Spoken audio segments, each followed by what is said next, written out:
Okay, I'm sorry, can you see my screen? Yes. Perfect. Oh, there you go. There is someone. Okay.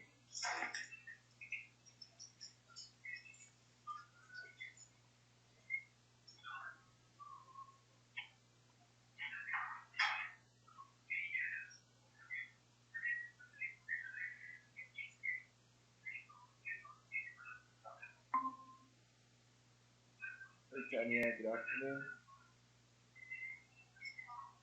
Okay, so let's continue with the errors that we might find on the TOEFL exam. In this case, we're going to check other word form problems, and this is going to be the last one. Okay? We were checking some last class, and here we have a list about other words that sometimes are misplaced instead of another one. Which are those words? Okay. Well, here we start with this list.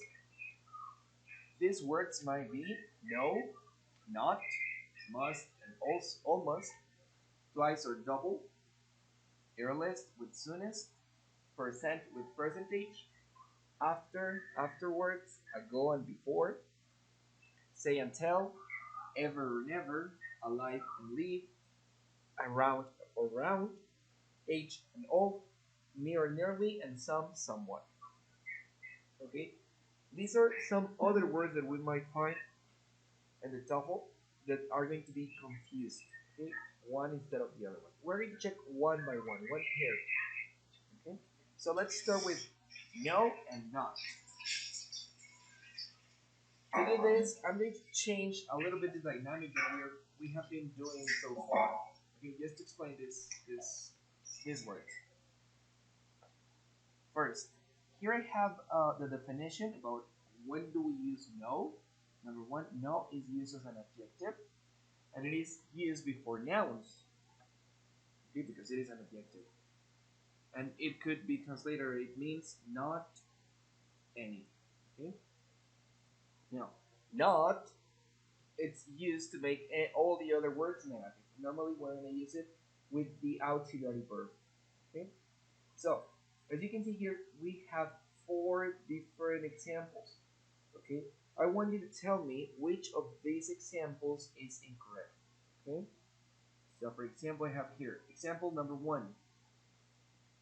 Also used in, I'm sorry, also used in an expression no longer. So, this is not an example. Here we have example number one. Not gasoline was left in tank. Example number two. This is not the station I usually listen to. And example number three, I not longer listen to that station. So as you can see here, we are using not on this example, no in this one, and not in this one. Can you tell me, in your opinion, which sentence is incorrect? Only number one, or one and two, or one, two, three are incorrect? Which sentences are incorrect? Okay, well, the first one is incorrect because we have a noun That's right. and it should be not gavel. That's right. In this case, it's an adjective, and we cannot use not as an adjective, right? Because we have a noun here. Very good. Number two. Number two is incorrect because it should be, this is not, I mean, the negation of That's the right. yes. Can we have an auxiliary verb? Is. So we should use not. Well done. And exercise number three. Is incorrect because we say no longer, not longer. That's right. The expression is no longer. Okay, so you're right. The three sentences are wrong. Very good. Okay. What about, well, now the next pair of words, must and almost. As you know, must is used in superlative forms, okay, with adjective phrases. And we also use must to mean the majority. Okay? On the other hand, almost is used as an adverb to mean nearly. Okay, so almost is an adverb, and must is used in adjective phrases or to mean the majority. It has two possible meanings. So tell me, on these examples, number one, I have solved the most of I have solved most all of the problems in the book. Is this sentence correct?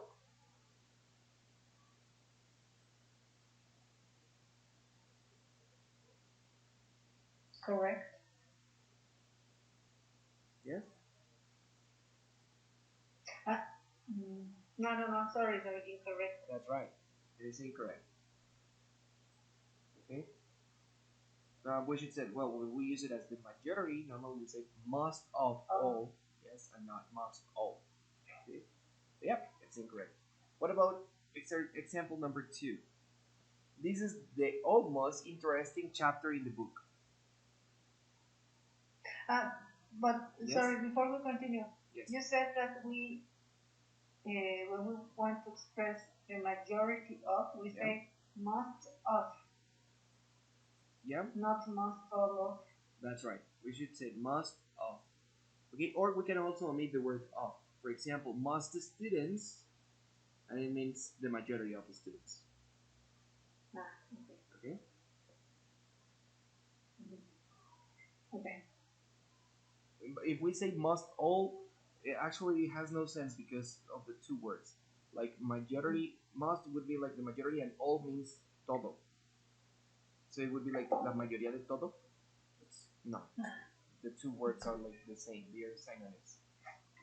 Okay. Now, number two. This is the almost interesting chapter in the book. It's incorrect. That's right. Why? Yeah. It's superlative. This is the most interesting chapter in the book. Very good. This is a superlative sentence, right? And what about example number three? I have read almost all the chapters in the book.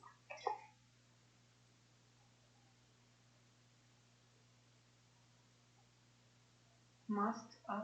That's right. Here we want to express the majority. Okay? The majority of the chapters. So you're right. The three sentences are incorrect. Are we okay here? Yes. Yes. Now, the next pair of words that we have, it's twice and double. Twice is used as an adjective, okay, and it is used to express two times. And on the other hand, we have the word double.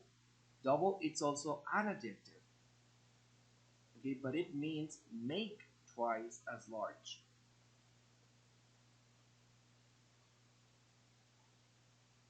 Okay, so you can see it's different. One is talking about um, repetition, about an action, and double, it means like I don't know, not necessarily about repetition. For example, if I am 1 meter tall and you are 2 meters tall, you are the double.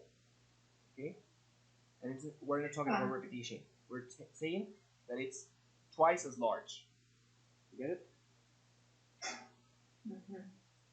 Now, for example, well, here we have two examples. Example number one: Henry has double as much money as he did before he invested it.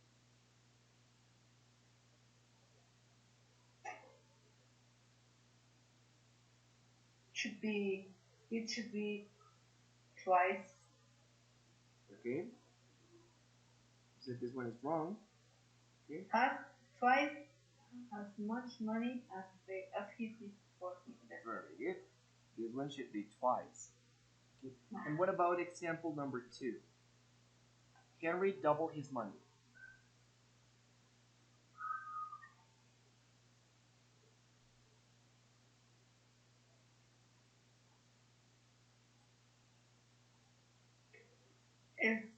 It's incorrect because it should be Henry twice his money.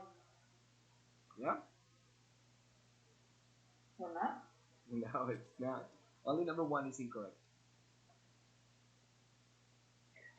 This is kind of confusing because Yeah. when you said make twice as large, Yes. in Spanish we say that twice and double are the same thing, no? But No. I No. No. No. No. No. Well, actually, twice means dos veces. dos veces. Yes. And double means el doble or duplicar. Ah, Okay. So it's not the same. okay. Ajá. Pero when when do we have to use double? Because sometimes I get lost with this double. Okay. Yeah, it's a good question. Well, number one, in this case, well, we can say, for example, we can use double also as a verb. Okay, as I said in Spanish, double means duplicar, and two times it is not a verb. Okay, so as you can see here in this example, it says Henry doubled his money. Double, it's actually in past participle, so it is a verb. Yes. Doblete. Duplicó. Nada. Su dinero. Duplicó. Yes. Now, if Okay. I say, give me money, if I say, can you please give me money, and you give me 5 pesos, I said, hey, please double it. Okay? Duplícalo. So it means it says make twice as large. Hacer el doble de esto, pero duplicarlo. You're giving me 10 pesos instead of 5. Okay? But if I said 2 times, I will say something like, she gave me money 2 times. You gave me money 2 times, but it means that maybe the first time you gave me 5 pesos and the second time you gave me 1 peso. Sí, that's different. Yeah? Okay. Is it better, or do you have any more questions about double? Yeah, it's better. Perfect. Now, we have earliest, and soonest. Earliest and soonest. Okay? Earliest is used as a superlative adjective to mean most distant in time. Okay? And soonest, it's also used as a superlative adverb to mean most promptly. Okay? So, for example, when we have this sentence, these are the soonest examples of the artist's works. Is this sentence correct?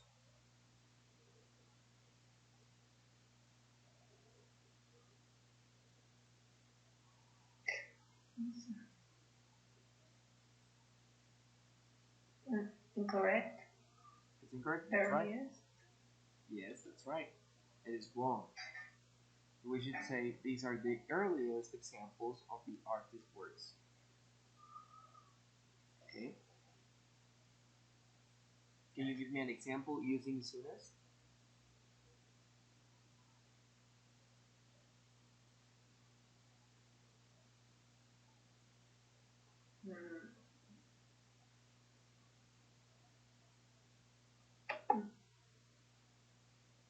No examples come to my mind.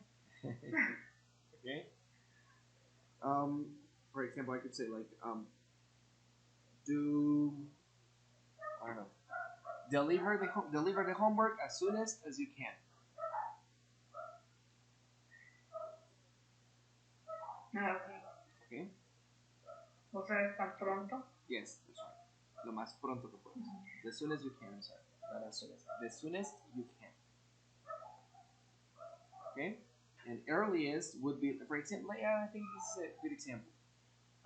If I said the earliest, it means like in the morning, maybe at 6 a.m. Okay? If I said deliver the homework the earliest you can, it means that you will deliver the homework at 6 a.m. or 5.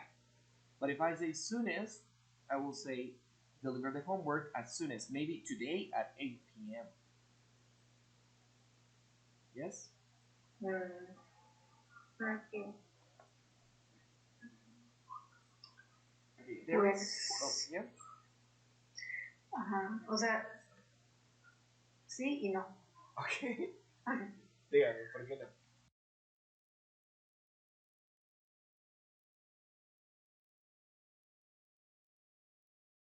Correcto, los dos significados se pueden traducir como pronto. Pero entonces, ¿Ya? los dos también tienen como son superlativos, también tienen el T antes, ¿verdad? That's right, yes. Los dos llevarían el ta. The earliest and the soonest.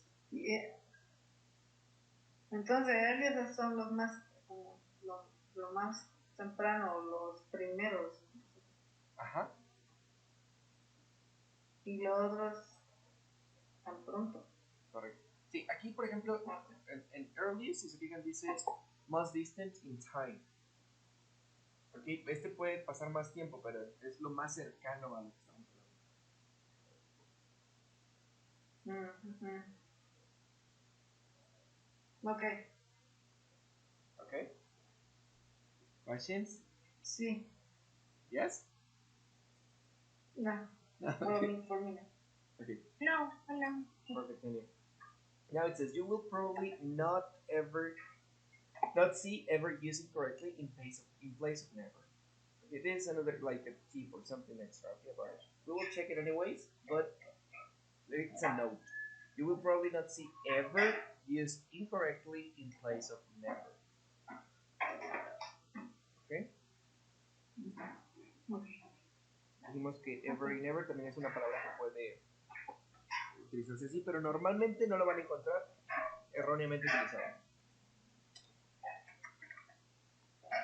Now, the other words are percent and percentage. In this case, we use percent after a number. And we use percentage, but we don't use it after a number. Okay? That's the element. So, here we have two different examples. Number one says, the percent of people who approve of the initiative has been steadily growing. Is this sentence correct?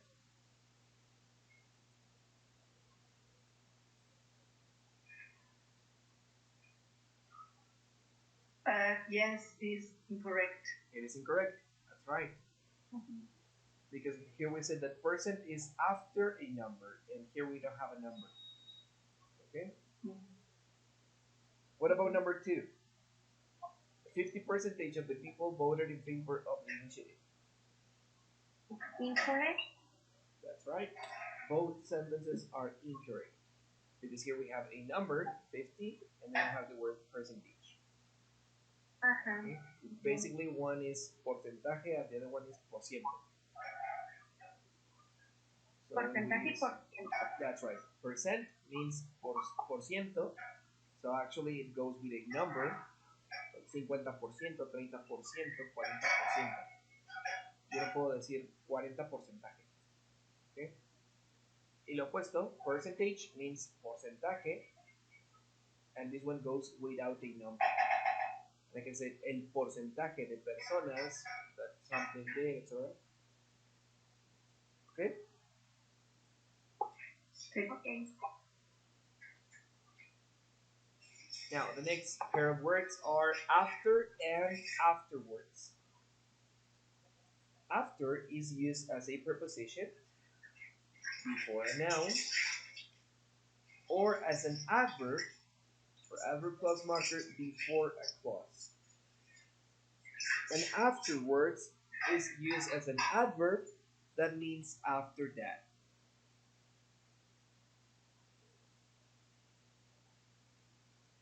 So, example number one. First, the performer played the guitar, and after, she played the flute.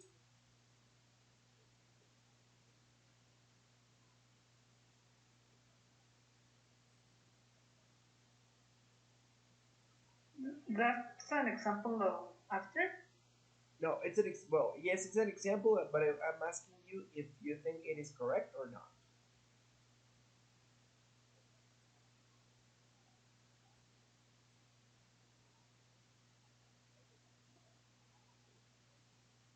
Es que I don't remember the other process anymore. The adverb What clauses? was Yeah. the other process that were? Well, in this What were case, they? it says. I'm sorry. What were they? Oh, remember, we just have clause one, and we have the clause two. But always the clauses are connected with a word. It could be a With different word. It could be a WH question. It could be an adverb. It could be an adjective, a preposition, or any other thing. In this case, yes, yes. clause 2 and clause 2, if we're talking about an adverb clause, in this case, they are connected with an adverb. And what I'm saying here is it's that when we use after, we use after as the adverb marker. So after is the word that we use to connect the two clauses.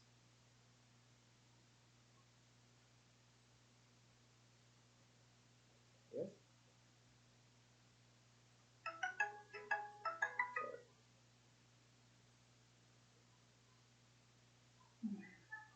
Okay? Mhm. Well, I don't know in this case if it is correct or not. Okay? Let's go to number 2. We'll go to dinner afterwards the play.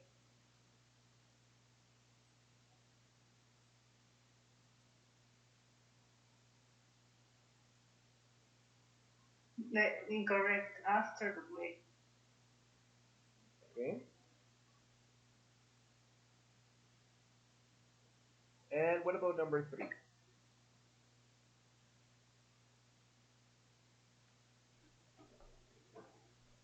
The play is at 7 p.m. We'll go to dinner afterwards.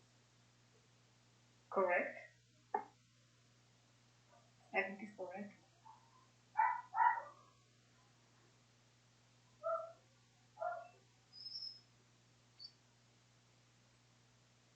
Or not?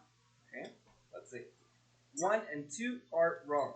And number 3 is correct. Okay. Okay, why? Let's check why.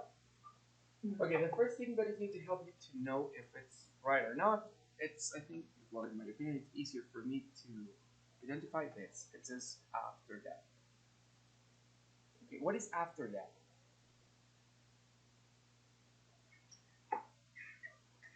One thing follows the other. That's right. So we need to understand that afterward means after that. So in number 1, we're using the word after, but we're expressing that this action, she played the flute, happened after the first one, after the person played the guitar. So this is action number 2, this is action number 1, so we should use afterwards. Okay?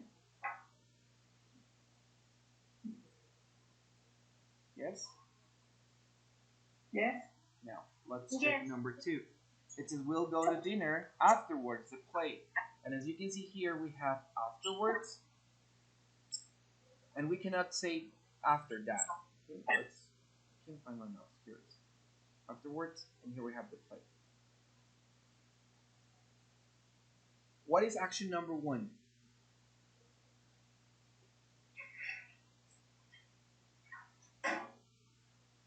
The first action that we would do is the play, and the second action would be to go to dinner, right? Uh-huh. Okay. So it's not correct. It's not expressing that we are going to do, or we will go to the play after that, after we go to dinner. Okay.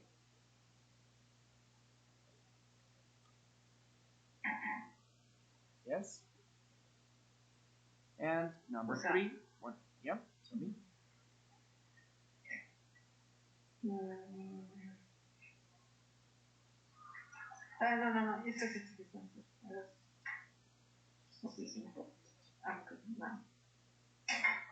In number 3, we say the play is at 7 p.m. We'll go to dinner afterwards. So this is action number 1. The play is at 7 p.m. and we'll go to dinner afterwards. This is action number 2. You see?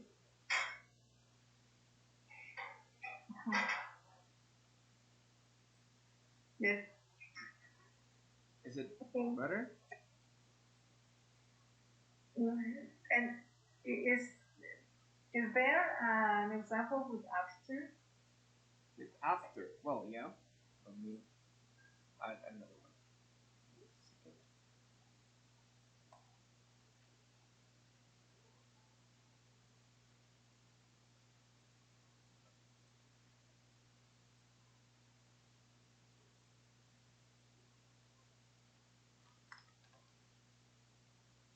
Okay. Number 1, we said that we can use after as a preposition. Okay? And this is like very simple. It could be only one clause. Like, for example, my brother is set after me. Okay? In this case, after is a preposition, and it is telling me that my brother is just set like next to me. Okay? Now, a clause. Well, let's say an adverb clause mark. Okay. For example,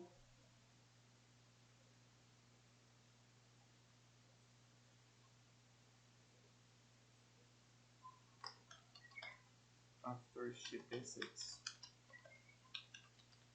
mom, she will go to the movies.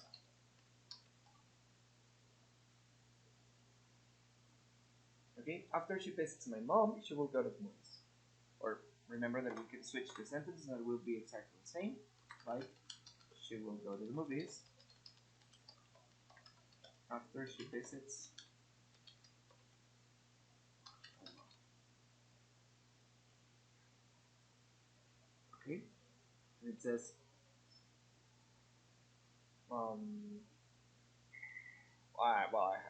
I don't see how to translate it, just like it is. Después de que ella visite a mi mamá, ella irá al cine.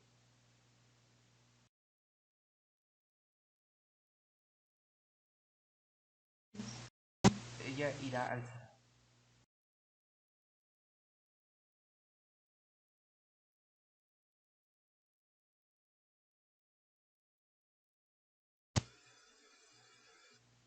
Okay. Um, is it okay? Is this example okay? And as you can see here, we said that we have an adverb clause marker. So here we need a clause. Okay. Every time you use after, obviously we need a subject, a verb, and a complement. Okay. Okay.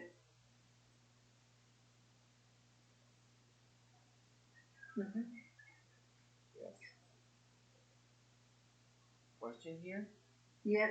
Yes. Or- Afterwards.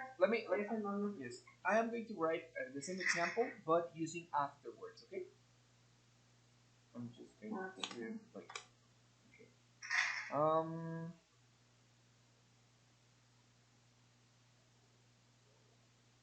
Here's it. After she visits my mom, she will go to the movies.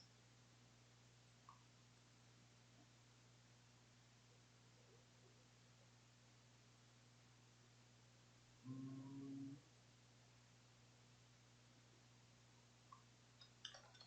she will go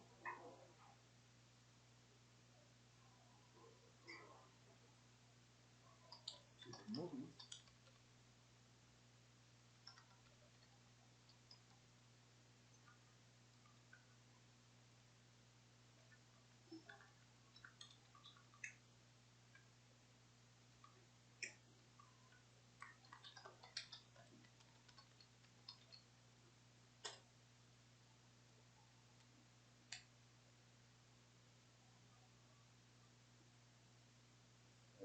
en futuro para que te vean un poquito más sentido.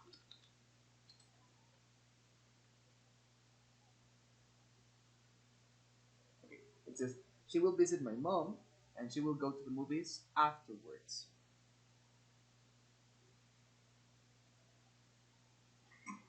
So if we compare, for example, the first two sentences, she will go to the movies after she visits my mom.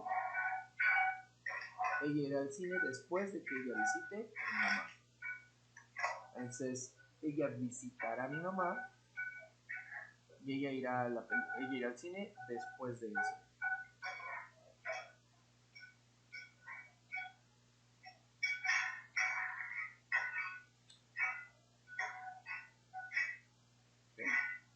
Y el afterwards goes at the end? In this case, yes, it does. It is not necessarily that afterwards will be always at the end. Okay? But if you want, well, let's rewrite this sentence. Well, there is another rule that maybe could help you. I'm just going to copy and paste this one.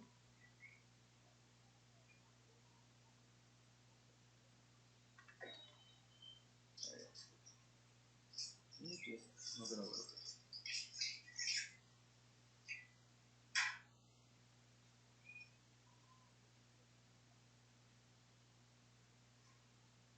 Okay, let's compare it this way. She will visit my mom. She will go to the movies.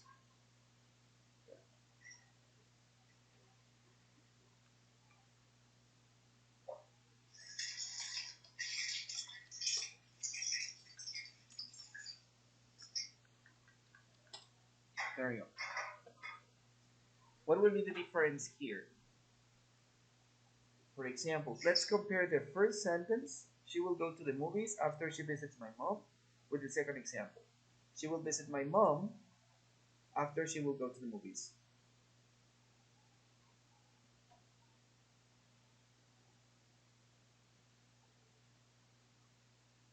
Can you see it? No.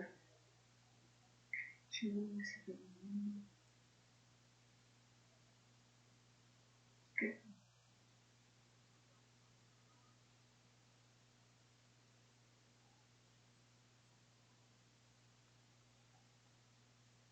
So it's the same meaning as the previous one.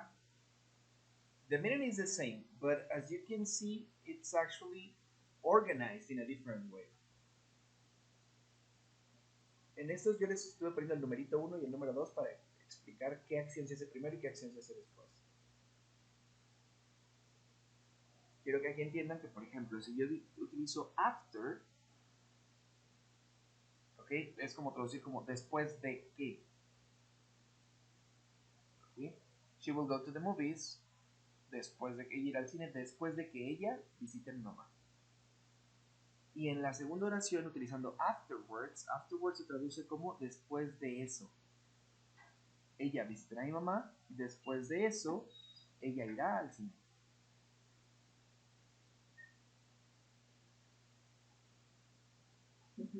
Yes. ¿Ven la diferencia? El orden de las oraciones. After, primero expresamos lo que se hace después y después expresamos lo que se hace primero. ¿Okay? Y con afterwards, primero expresamos lo que se va a hacer primero y después lo que se hace en segundo plano. ¿Okay?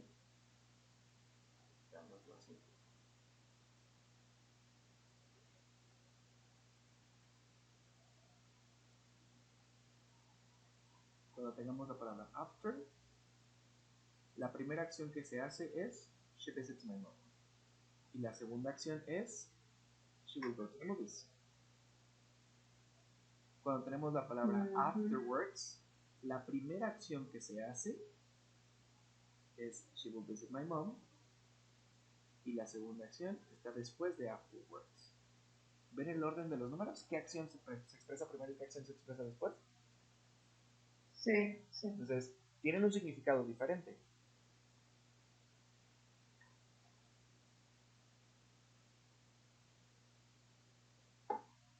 Okay, sí, sí. Yes. Obvio, en este caso, pues cualquiera se podría hacer primero y cualquiera se podría hacer después, ¿no? Y las dos oraciones podrían ser correctas. En el examen van a ser más obvias, como por ejemplo, yo ir a la universidad después de ir a la secundaria, y es obvio que se hace primero y que se hace después. ¿Ok? Questions? No, sí, todavía no la acabas. ¿Dónde? Todavía no la acabas. Ok, bueno, claro.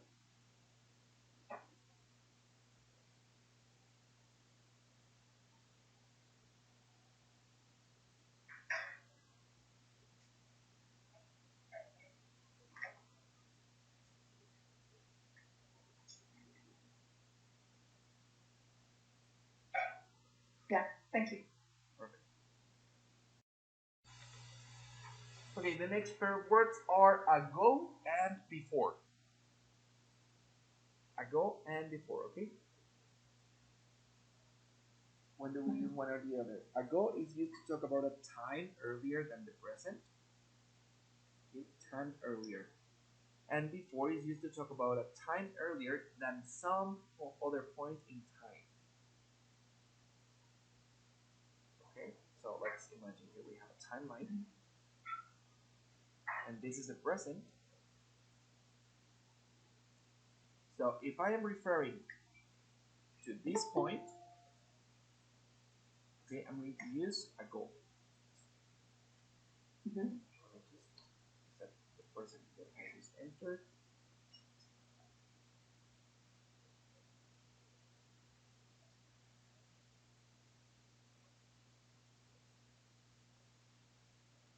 Okay, there you go. And if we use before, before can be used to refer to any other time in the past. Here we could have, for example, two different.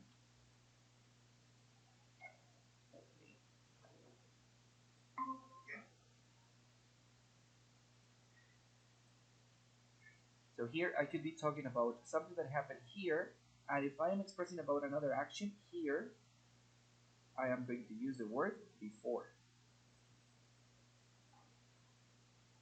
Okay? So ago is always going to be used to refer something that happened in the past according to the present. Okay? So here we have the first example. Tell me if it is correct or not. And it says, Harold won a gold medal in the Olympics last year, and 4 years ago that he won a silver medal.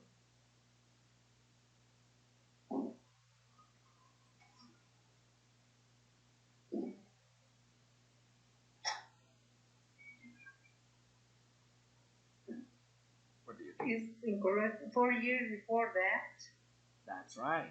It is incorrect. Well done. Because here we're referring about last year would be this point. Before.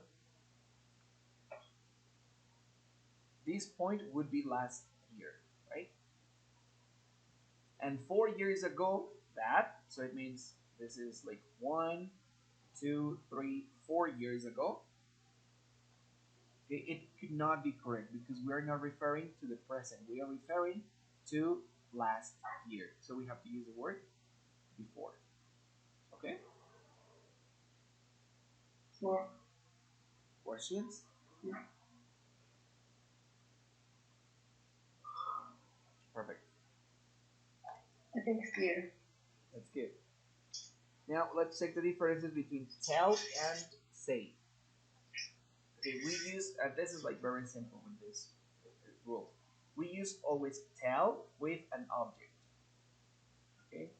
Tell is always used with an object or object pronoun.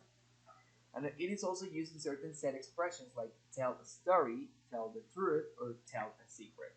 Which actually, story, truth, or secret is the object. Okay? And when we use say, we use say without an object. Okay? So for example, example number one, Joe told a wonderful story.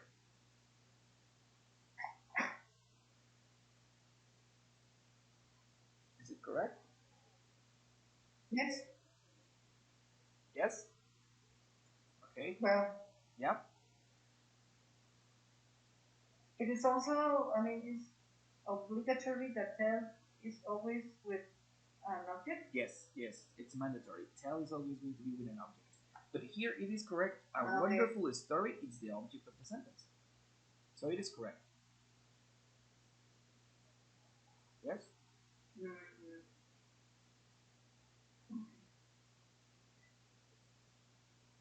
Number two, Mr. Hunter told that he had had a good trip.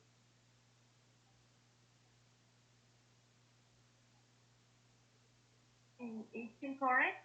Very Mr. Hunter say that. Very good. We're using told, and this is not an object. Okay? We should say Mr. Mm-hmm. Hunter said that he had had a good trip. Very good. And what about number three? Mr. Hunter said us that he had had a good trip. It's incorrect. Very good. Mr. Hunter tell us. That's right. Because here we have an object pronoun. Right? Well done. Questions?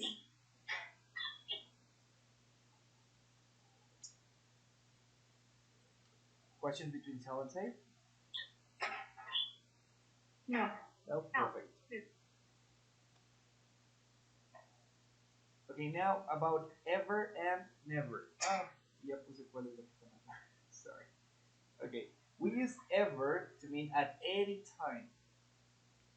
Okay? We use it with not to mean never. And never is used to express at no time. And every time we use never, we use it in an affirmative sentence. We don't need a negative word in a sentence. Okay? For example, example number one says, also used in some set expressions such as ever since and I'm sorry, this is not what it said.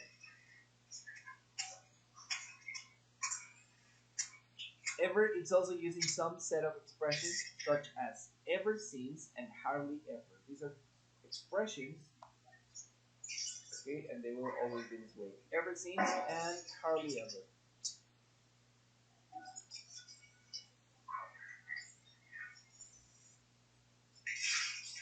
In this case, it says, he hardly never goes to that club. Obviously, the sentence is incorrect because we said that the expression is not hardly never, but it's hardly ever. Yes?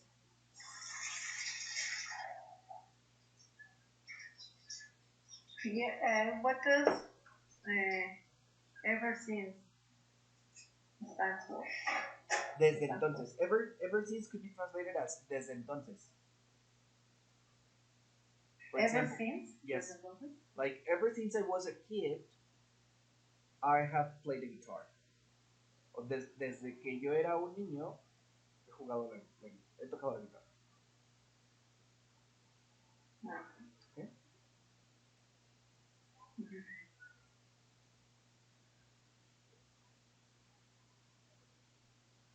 Any other question?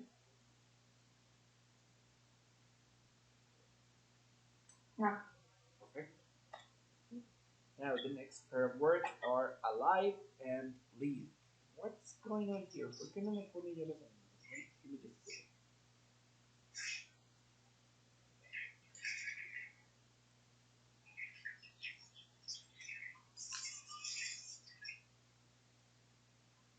If you have, I don't know what.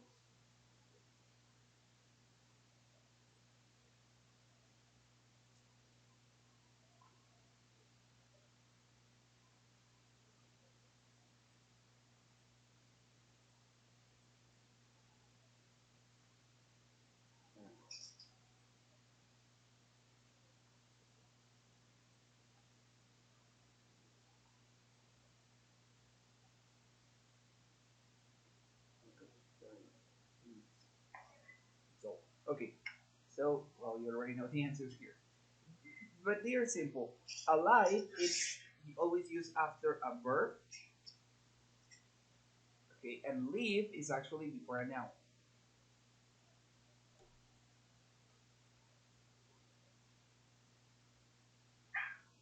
Okay, Okay, alive after a verb and live before a noun.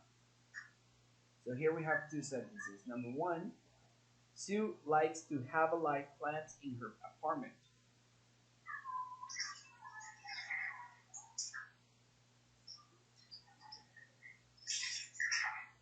Live plants. That's right. Live plants. Okay, because here we have a live and then we have a noun here. Live, my sister. Don't worry. Live. So, yes? ¿De dónde saqué el live? Well, Sorry, life. ¿existe el live? Life does exist, yes. Life. But like this, I mean, written like this. L-I-V-E.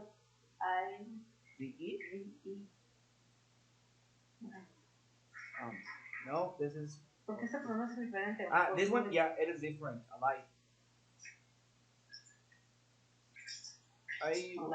Yeah. Alive. This one is alive. It's not alive.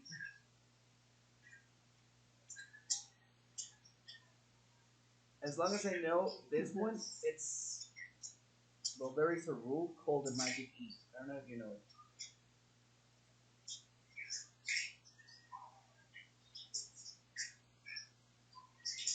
Do you know the rules? Sure. So the phonetic rule. I don't know the rule. Okay. There is a rule in phonetics that it's known. You can look for videos in YouTube, but there are a lot of videos about magic E. Okay, and it says that every time you have a word with consonant, vowel, consonant, consonant, vowel, consonant, and then you have the letter E, you will always pronounce this vowel as a long vowel. Do you know what are long and short vowels?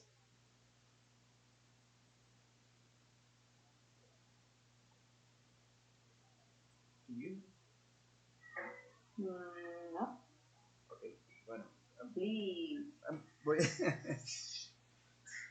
Ok, aquí ya me estoy metiendo en otro tema, esto ya es de fonética. Voy a hacerlo rapidito en español nada más para que quede claro y poder avanzar, ¿no? Las vocales tienen dos tipos de sonidos. El primer sonido se le conoce como un sonido largo y el segundo sonido se le conoce como un sonido corto. Punto. Son los sonidos que tienen las vocales. Básicamente los sonidos cortos en inglés, o a las vocales, los sonidos cortos, son cuando las vocales se pronuncian igual que en español. A, E, I, O, U. Por ejemplo, A de apple, E de elephant, I de igloo, O de octopus y U de umbrella. ¿Okay? Las vocales se pronuncian igual que en español, A, I, O, U. Eso se les conoce como un sonido corto. Y en fonética, los sonidos largos de las vocales es cuando las vocales se pronuncian como su nombre en inglés, como en el abecedario en inglés. A, E, I, O, U. Como en, I don't know, airplane, okay?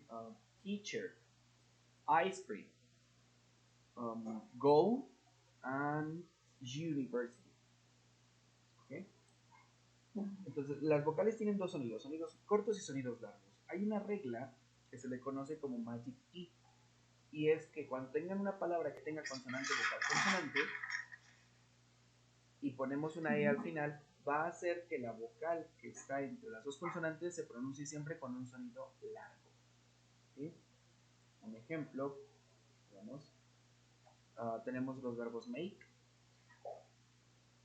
Ok, y es un sonido, perdón, se le conoce magic E porque aparte de que le da un sonido largo, la letra E ya no se pronuncia. Y aquí está la diferencia, por ejemplo, de las palabras cap, donde la A tiene un sonido corto y es cap.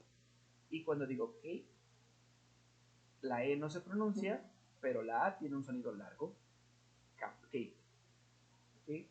Bueno, aquí no aplicaría para Mac, pero make, igual, sonido largo de la A y la E no se pronuncia. Tam and tame. Okay? Or, I don't know, bike, igual, la E no se pronuncia y la I tiene un sonido largo. Okay? Or, I don't know, bin and bind, etc. ¿Okay? Esa es la regla. Pueden buscar en YouTube. Hay varios videos en YouTube que explican lo que es la Magic E. Y de hecho, en este caso, live es una excepción. En este caso, la E no se debería de pronunciar, que no se pronuncia, pero la I debería tener un sonido largo. Y esta es una excepción a la regla de Magic E. En el caso de alive, alive no es una excepción. Por esa razón, la E no se pronuncia, pero la I tiene un sonido largo. ¿Ok?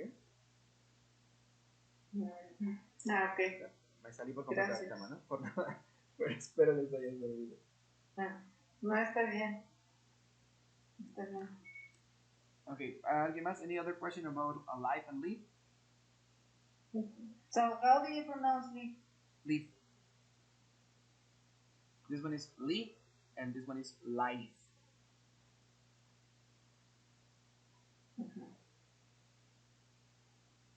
Okay? Alive. Okay. Yes. Okay, well, there is one more thing that we should also know. Well, it's like really obvious. When we use alive, alive is an adjective. Okay? And live, it's a verb. So I can say like I live in South America, but I cannot say I alive in South America. Okay? But I can say Frankenstein is alive because it's an adjective, but I cannot say that. Frankenstein is live. Okay? Live es un verbo. Live, it's a verb, yes. And alive, it's an adjective. Okay. And well, here, we have it here. Life, it's a noun.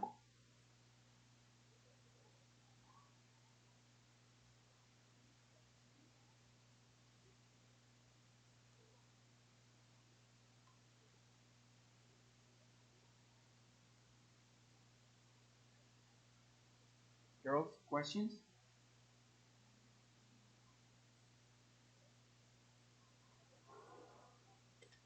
Okay. I think. Yeah, I think you're done, right?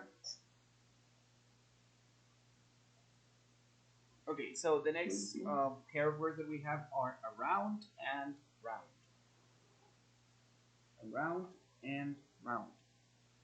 Around, it's used as a preposition to mean in a circular path. Okay, and round, it's an adjective, which means circular in shape. Okay, so when we use around, it means that maybe there is a box here, and around the box, there are, I don't know, cats, okay, or something else. There are cats around the box. But when we use round, it's because we're talking about an object. We're describing the object. I can only have a circle, and this is round. Okay?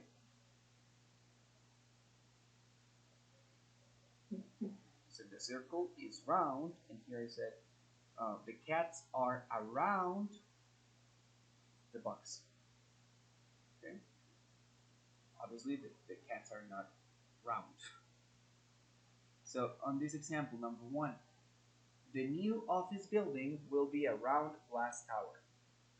Is that sentence correct?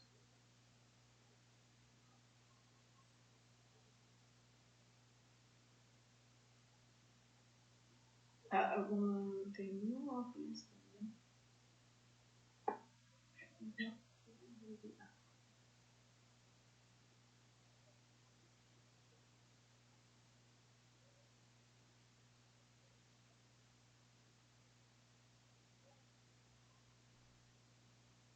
Brown? ¿Está correcta? Is it correct? Yes or no?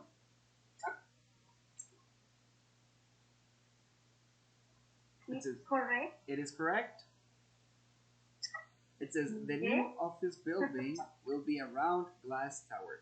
Let's say that this is glass tower. Okay, this is glass La torre tower. de vidrio. La torre de vidrio.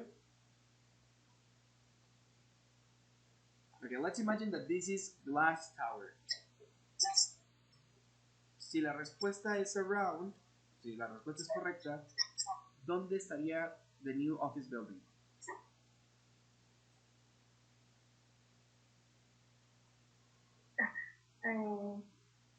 Así como alrededor. That's right. ¿Podrían construir alrededor de la torre un edificio? Okay, no. No, right? No, ajá. Okay, so actually it is round glass tower. It means que el nuevo edificio va a ser redondo. We're talking about the new building. It's going to be round and it's going to be a glass tower. You get it? Okay. Another edificio will be round glass tower. ¿Qué significa round glass tower? Round glass tower. De la torre de vidrio. Ajá. Va a ser una torre de vidrio redonda.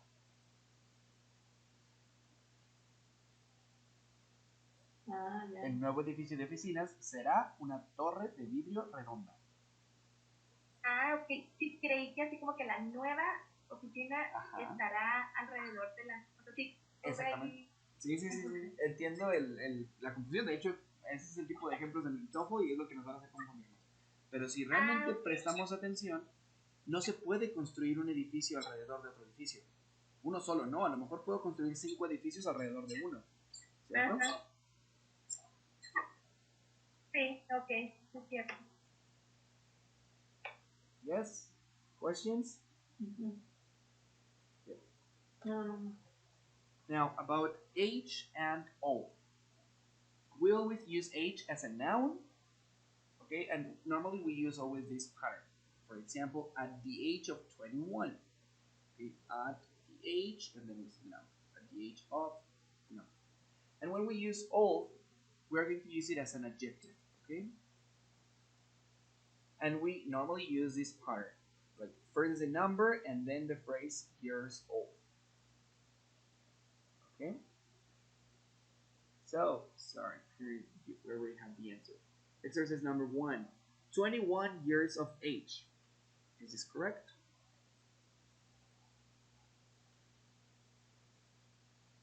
Yes? No. No? In the number 1? Yeah? No, Correct. yeah, 30 years old next week. The number 1 is 21 years of age. Huh? Is that correct? It's correct? No, it's incorrect. Because there it says in all in the description it says use as an adjective often in this pattern. Yes? 21 years old. So it's the case. Yes. Number 1 is that case. So in this case, you should change the word age with the word old. Is that what you're saying? Can you say 20 years of old? I'm saying that No, it's 21 30 years of age.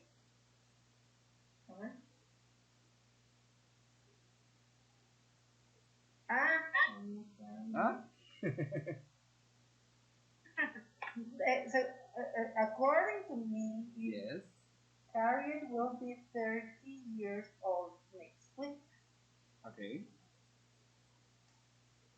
But you are talking about you. You are not talking about the example. And the point here is that we have the word of. Just because the word of, this sentence is correct. Because if I change age for old, I cannot say 21 years of old. You get it? Because old is an adjective and age is a noun. So this is correct if we use a noun.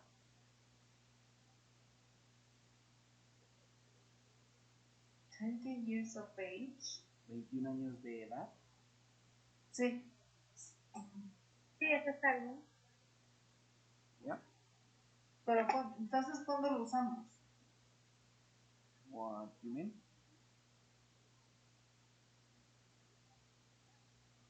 I thought Hmm? that this one, this first example, this first example should be 30 years old, but you are saying that it's of age. Uh-huh. Both are correct. Okay, I can say I am 30 years old. Years old. And I can also say 30 years of age. And the two options are correct.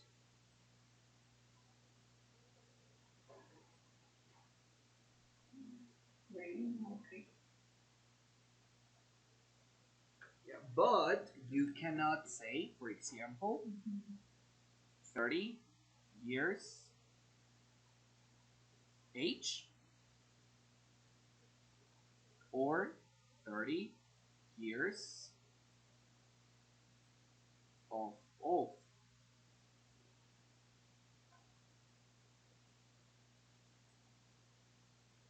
These two examples are not correct.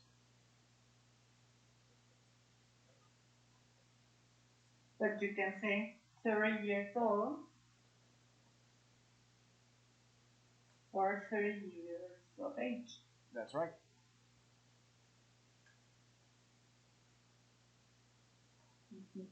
Yes? At any cases. Yes. At any case. Yeah.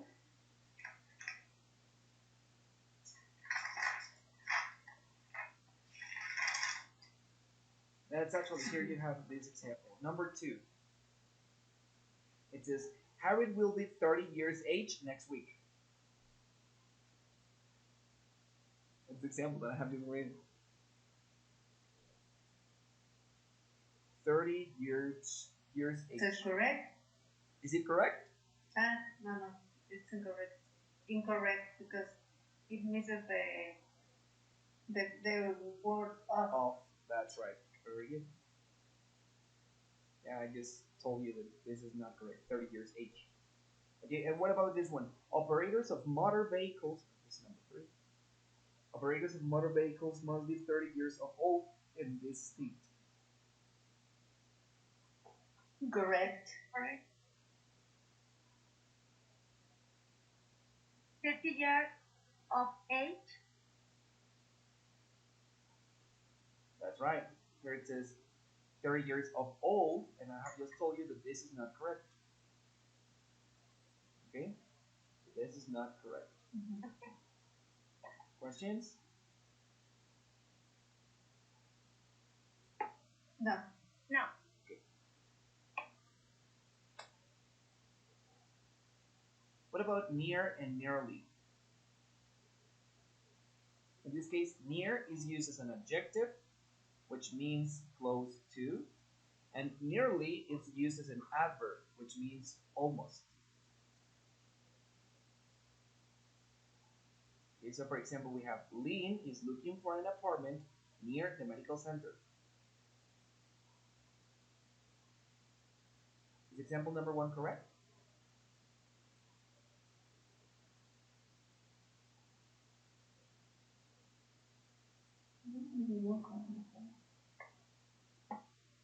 Yes. Yes, it is.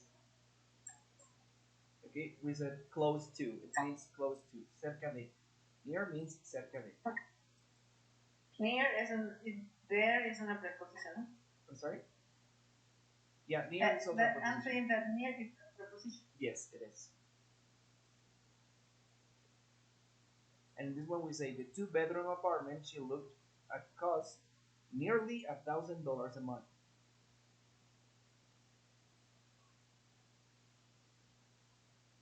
Is number 2 correct?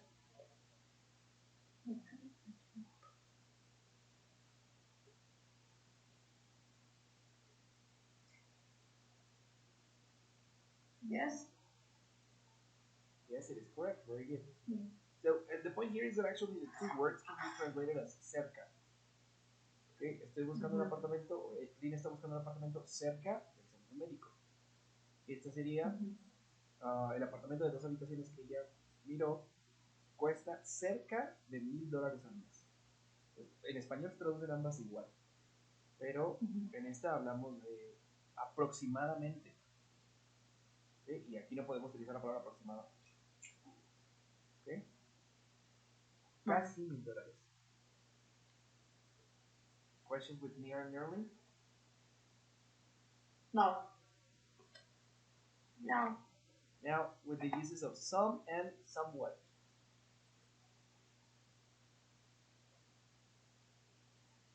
Okay, we use some, and it is used as a determiner before a noun to mean an indefinite amount. And somewhat, we use it as an adverb to mean slightly. Okay? So, for example, we have this bicycle is some more expensive than the one I looked at yesterday.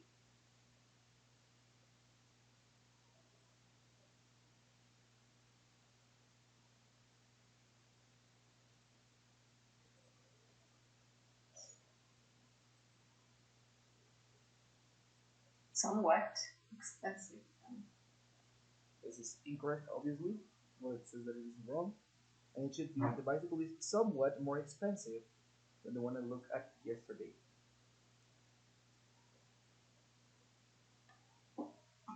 Okay, this should be somewhat. You know why?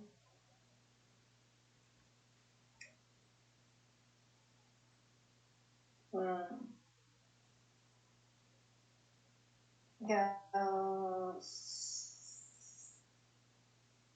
What? No, I don't find the words.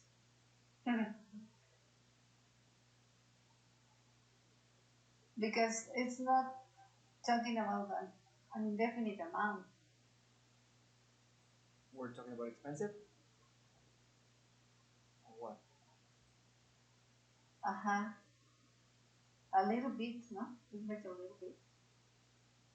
Okay, that could be better. Well, a little bit more expensive. Yeah. Well, that could be translated as somewhat. Somewhat is like a little bit. Okay.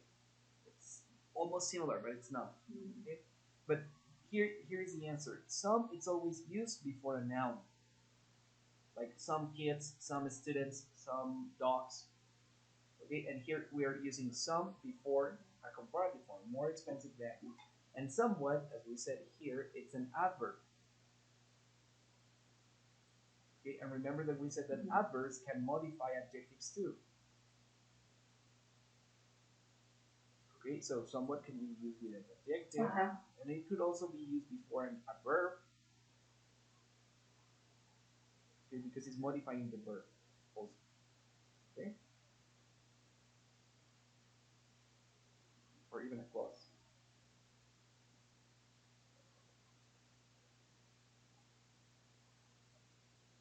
Okay. Yes. Questions?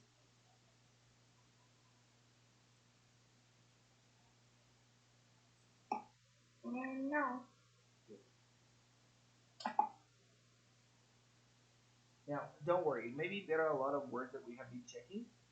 Okay, and the distinctions between these words, such as desert, for example, the word desert and desert, or stationary and stationary, capital and capital. These are not mistakes that you will find in the exam, okay? Because they are spelling mistakes or spelling problems. So they are not tested in the TOEFL exam. Okay? Si están leyendo una oración y ay, es que no me acuerdo, desert era con doble S o con una S, ¿será que eso es lo que está mal? No. El examen TOEFL no evalúa errores de letra. Okay? Okay. Questions? No. I have already done that exercise. Those exercises, good. And I had some mistakes there. Okay. But now you know why? it's better. Perfect. Ok, so, respecto a la clase pasada, no les indiqué cuáles eran los ejercicios, son estos, son los que estuvimos viendo. Todos los del 33, 33.1, 33.2, 33.3, etc. Son los que estuvimos viendo la clase pasada. Okay. Y el día de hoy, que estamos viendo 33.8, van a encontrar todas las palabras que acabamos de practicar hoy en el ejercicio 33.8. Okay. Okay. Okay. And we're finished with this section with word choice errors. Girls, do you have any questions before I continue with any of these topics? Are we going to continue with another? Yes, With the we new are. topics? Yeah, with errors with verbals.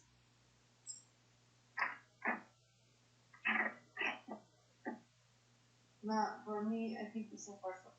Perfect. So now we're talking about verbs, okay, and the different conjugations that we can have with verbs. So let's remember that verbs can be participles. Okay, we can find the verbs in participle. They can be in gerund.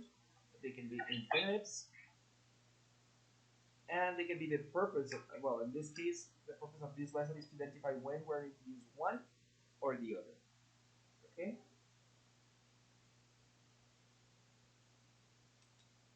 So let's start talking about present or past participle. We have already spoken about this topic. Okay, and we said that present participle verbs are verbs that finishes in ing.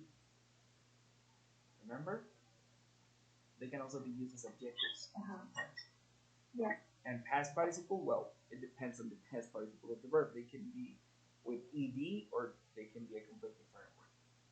Okay, so we have present participle and with ing when we use them before a noun. And present participles have an active meaning. This is the word, an active meaning. And before noun, past participle adjectives have a passive meaning.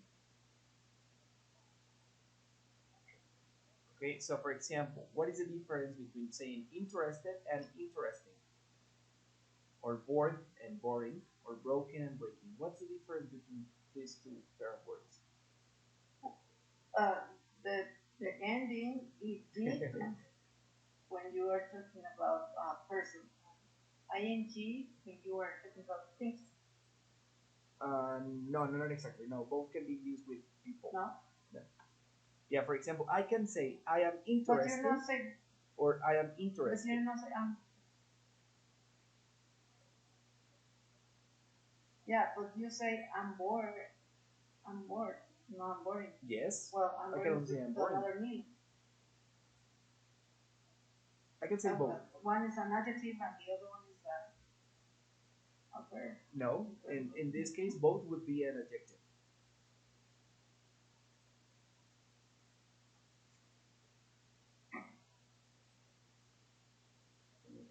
But you cannot say I'm interested. Or Yes, yes, yes, you do. I'm interested in.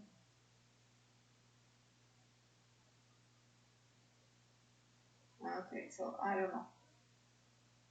That's the question. Okay, so let's do this. Every time we're using a past participle verb, like interested, bored, or broken, okay, this is expressing a passive meaning. What is a passive meaning? It means that the person is not doing anything.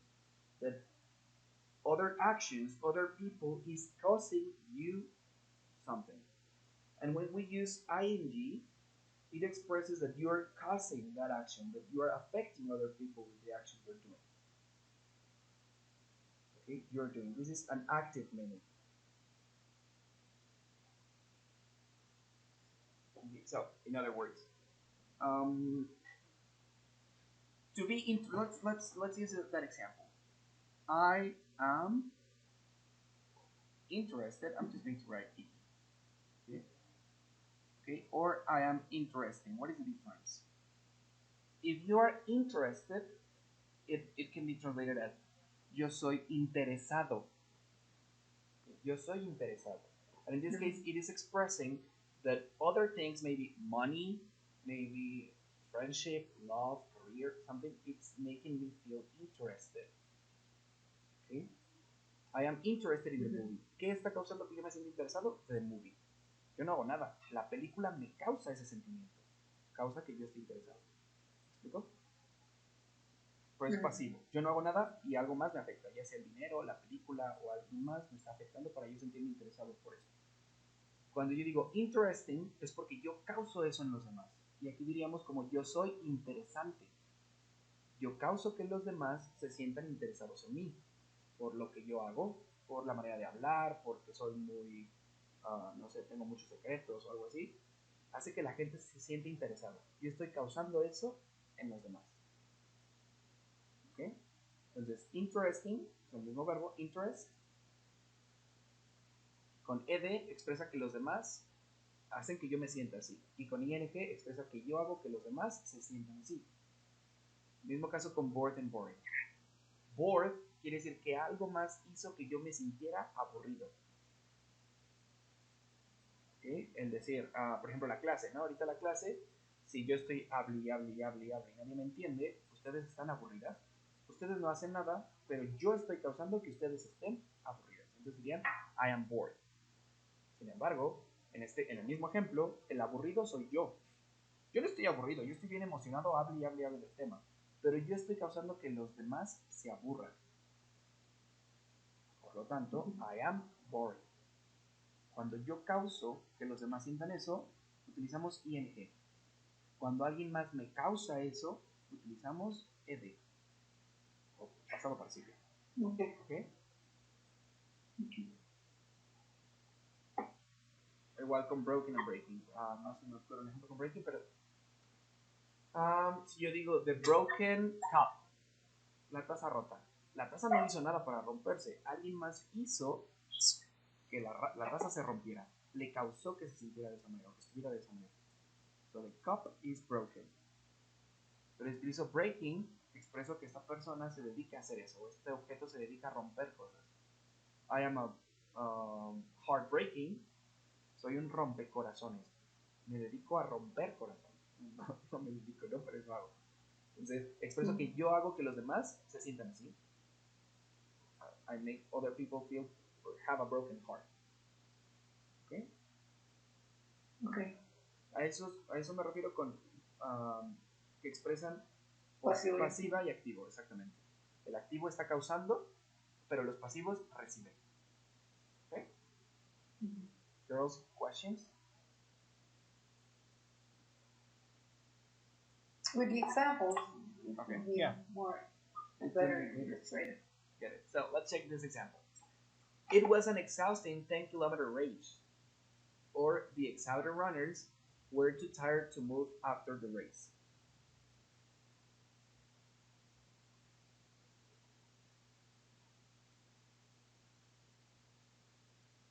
So in this case, we are using exactly the same, exhausting or exhausted. Okay? And here I am talking about the 10-kilometer race. Esta carrera de 10 kilómetros hace que los demás se sientan exhausted. ¿Okay? Pero aquí hablo de los corredores. Los corredores, después de correr esta carrera de 10 kilómetros, se sintieron exhaustos. Algo más causó que ellos se sintieran de esa manera.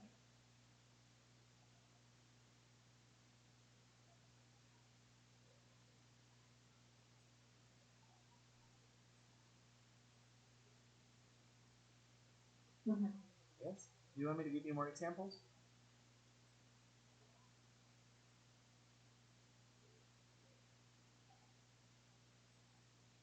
Yes. Yes.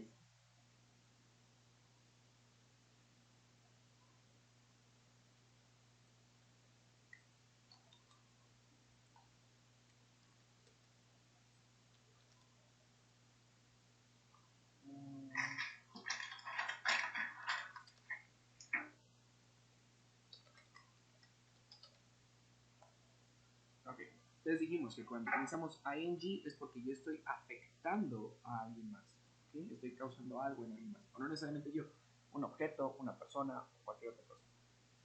Y cuando utilizamos verbos en pasado participio, puse ed para englobarlos, es porque el objeto o la persona ha sido ya afectada, ¿okay? Por la acción de otra persona u otro objeto.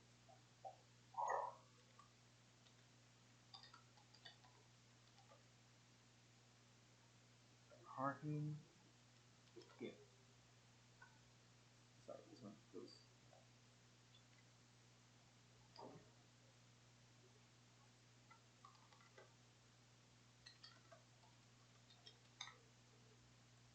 Vamos a verlo primero así.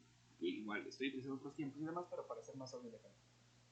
I am hurting, it says ing, and it is expressing that I am doing the action, and the person that is affected is the kid. Or the kid was hurt. Okay, the kid was already affected by somebody else. I'm not saying who did the action. Okay?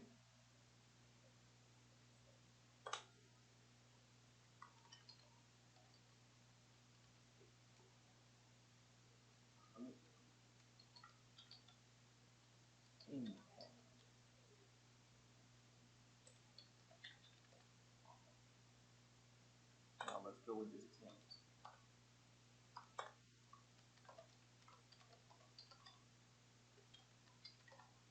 Okay. Estamos utilizando, en los ejemplos que les decía, los primeros dos, para hacer un poquito más obvio el ejemplo, utilicé en la primera una oración en presente continuo, que sí, aquí sí el ing me expresa que yo estoy haciendo la acción. Y en la segunda utilicé la voz pasiva para expresar que alguien está afectando a alguien más. Pero ya utilizándolos como vienen en el TOEFL, es utilizándolos como adjetivos. ¿Okay? Aquí staining no es un verbo, sino es un adjetivo. Y stain también es un adjetivo. En estos adjetivos me están modificando al sustantivo en. ¿Okay? Porque el verbo en la oración es is y el complemento es blue. ¿Estamos de acuerdo? ¿Cuál sería la diferencia en estos dos ejemplos? En la primera oración, al utilizar staining, yo expreso que esta pluma mancha. ¿Ok?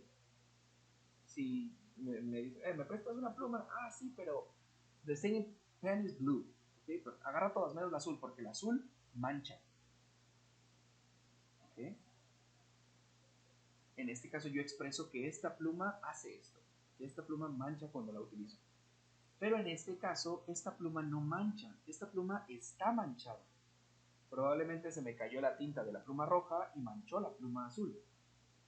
Pero como todas son big y no se nota de cuál es hasta que no la utilizas, entonces yo te digo, the stain pen is blue. Con esta podemos identificar cuál es la pluma azul porque es la que está manchada, la que tiene manchas. No te va a manchar, ella ya tiene manchas.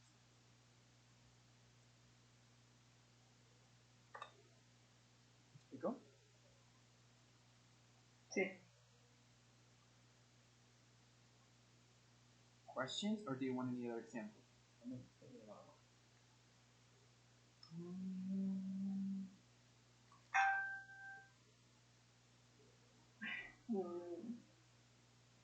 Okay. Go ahead, please. Yeah. You can think. Well, you had in mind. Yeah, I'm not. I don't have any other in mind. Yeah, I can think of another in mind. Okay, well, the licking of keys is broken. You're leaking.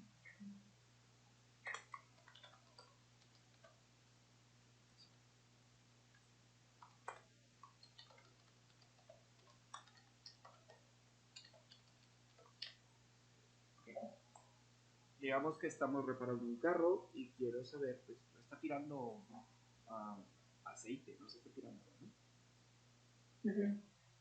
En estos casos, nuevamente estoy utilizando el verbo leak, derramar, ¿sí? Y está modificando el sustantivo keys.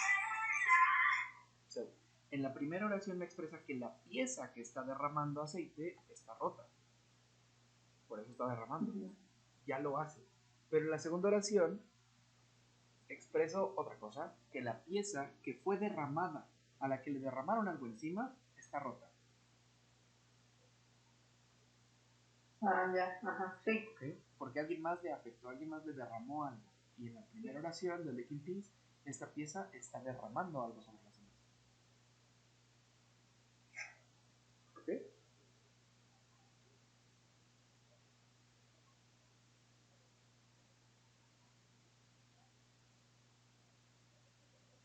Girls, questions? Okay. No. Okay. En bueno, este tema se había abordado en la clase 5. De hecho, el tema lo vieron con la profesora Marisol, o comenzaron a verlo con ella. Se supone que profundizaron un poquito más en esto. El video no está, se recuerda hacer no se pudo grabar la clase, pero igual sí hubo 2 o 3 personas que no se conectaron, entonces está mal. La voy a grabar y se las voy a subir, espero con eso quede un poquito más explicado. Pero de todas maneras ahí también están las diapositivas por si quieren ver más ejemplos o lo que estuvimos viendo en ese momento. Es la clase 5, la única que no tiene video. ¿Vale? I said I was going to tell you that I was trying to fill out the box. Yes. How was the name of the exercise? When you, for example, the family. Oh, get it. Yeah, I know. I think that I know the chart that you're talking. The chart about noun, adjective, verb, etc. Right? Biology, biologist, biological. But there is a space that I couldn't fill out. Okay. Which was the word? First was I think it was the noun and the verb. Okay. Then I think the adjective. Okay. Did you finish the exercise? Yes. Because when you finish the exercise, it shows you the answers. Yes. Did you check the answer? Yes, I just wanted to point it out that one cannot feel it out. What? Can you send me a picture of it? Later if you want. So I can check it out? I sent it to you. Okay. Yeah. Okay. Okay, so girls, let's finish just with this so we can finish with present or past participle adjectives. Okay, it says participle are also used in phrases after nouns as reduced, shortened, relative clauses. ¿Recuerdan eso? What was a reduced relative clause? ¿Recuerdan que era una reduced relative clause? Ya lo vimos. ¿Lo vimos contigo? Yes, with me. Sí. ¿Qué era? Que en lugar de que le ponías la oración, le ponías el presente participio, el pasado participio. Bueno, eso es lo que apenas vamos a ver. Pero con reduced, dijimos que las cláusulas siempre llevan sujeto, verbo y predicado, ¿cierto? Ajá. Siempre, es básicamente una oración. Ya vimos que hay diferentes tipos de cláusulas, las que son compuestas, las que son complejas o las simples. ¿Sí?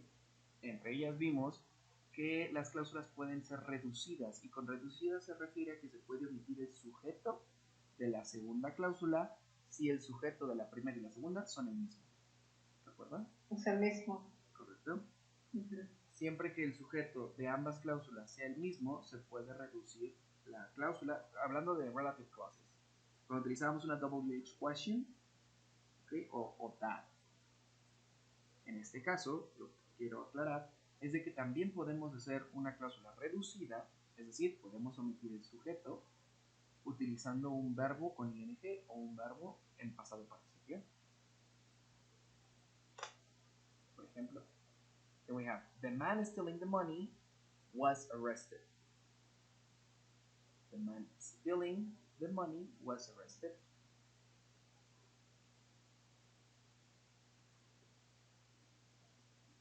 En este caso estamos omitiendo la segunda cláusula como tal, el sujeto. Y con stealing se refiere a who stole.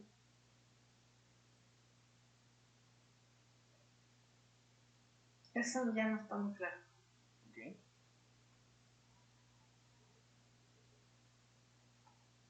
O sea, sí sé que se reduce con el presente participe y pasado participe, pero ya hasta ahí me quedé. O sea. Okay. Let me write it.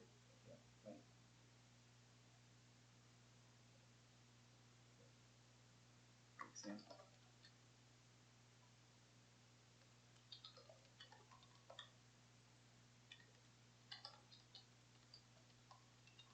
There you go.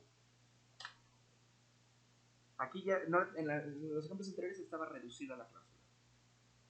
¿Ok? En este caso tenemos en ambas oraciones el mismo sujeto. The man stole the money and the man was arrested. ¿Ok? Como en ambas oraciones tenemos el mismo sujeto, nosotros podemos reducir esta oración o estas cláusulas. Sin embargo, en este caso lo podemos hacer con el verbo stole. Pero en lugar de tenerlo en pasado, lo vamos a tener en pasado participio, presente participio. ¿Okay? Como en este caso él causó esta acción, él robó el dinero, tengo que utilizar presente participio. ¿Qué voy a hacer? Voy a decir, the man, se queda el sujeto en la primera cláusula, en lugar de stole voy a poner stealing,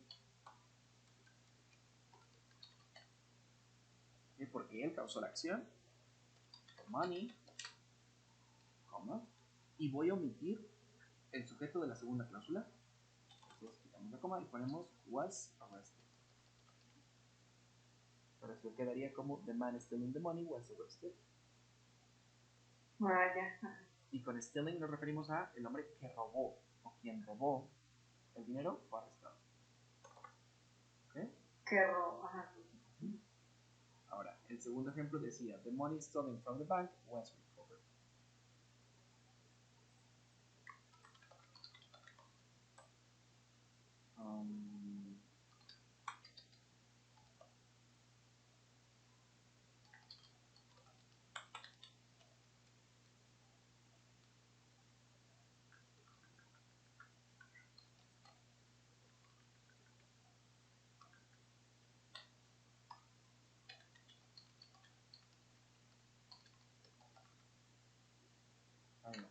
Ok, tenemos nuevamente dos cláusulas. The money was stolen from the bank and the money was recovered.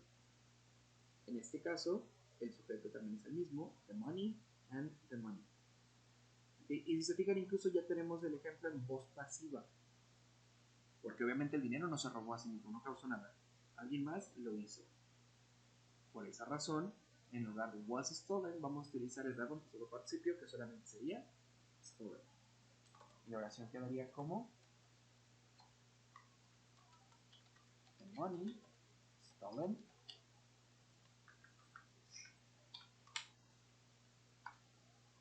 from the bank was recovered.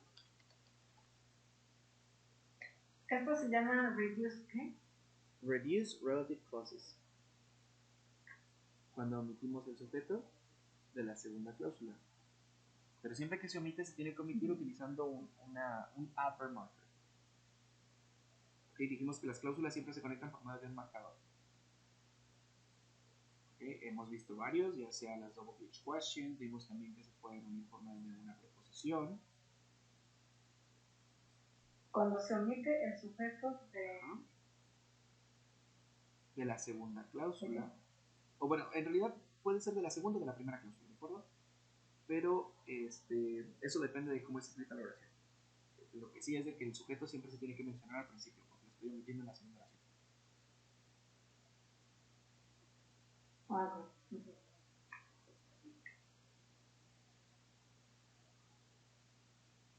Un ejemplo, vamos a intentar voy a agregar otro.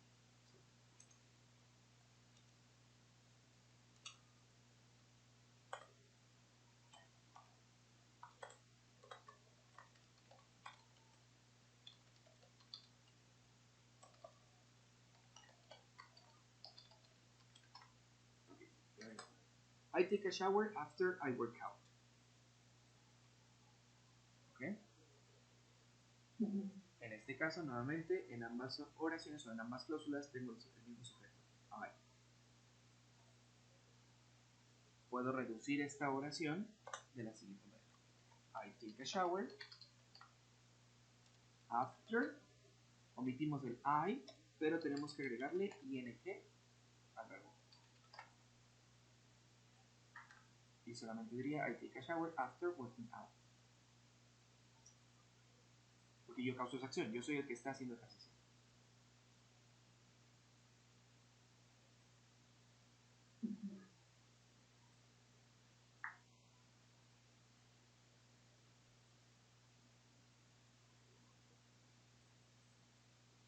¿Ok? Ok. ¿Cómo vamos, chicas?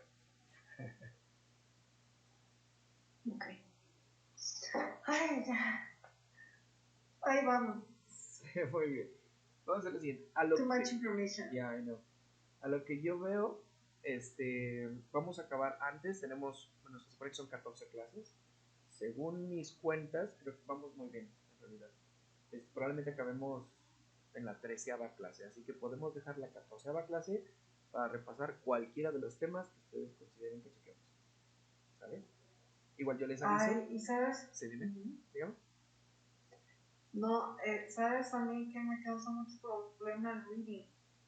Vamos a llegar a esa sección también. Ahorita todavía nos pasamos con la segunda sección, seguimos con reading Ese instruction. siento que... Y siendo honestos, de reading no hay mucho que ver. Pero en un día vamos a acabar todo lo de reading. No, eso es precisamente, no hay mucho que ver, pero las estrategias sí, o sea... Sí, claro que sí. Sí, a mí el reading me toca muchísimo porque no... Sí, básicamente no, con reading vamos a tardo ver mucho. vocabulario, los tipos, lo que nos vamos a enfocar más son en los tipos de preguntas. ¿Okay? ¿En qué preguntas vienen del TOEFL en las lecturas? ¿Cómo debemos de leerlas y cómo debemos de ir respondiendo? Conocer los tipos de preguntas para saber cuáles puedo dejar hasta el final y cuáles primero, para poder aprovechar el tiempo, porque lo que sucede más en la lectura es que nos come el tiempo. Pero sí, lo vamos a ver, pero... Bueno, y aparte yo también ni le entiendo, o sea, tengo que estar leyendo, releyendo.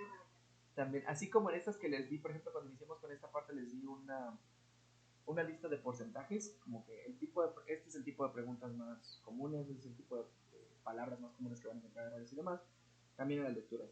Les voy a dar la lista de porcentajes de qué tipo de lecturas es más probable que les aparezca, para que vayan practicando más con ese tipo de lecturas.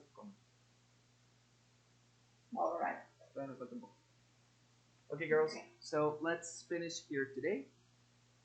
Yes, and see you next week. Have a good night.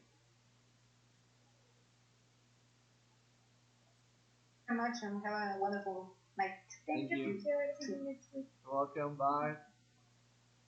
Bye bye.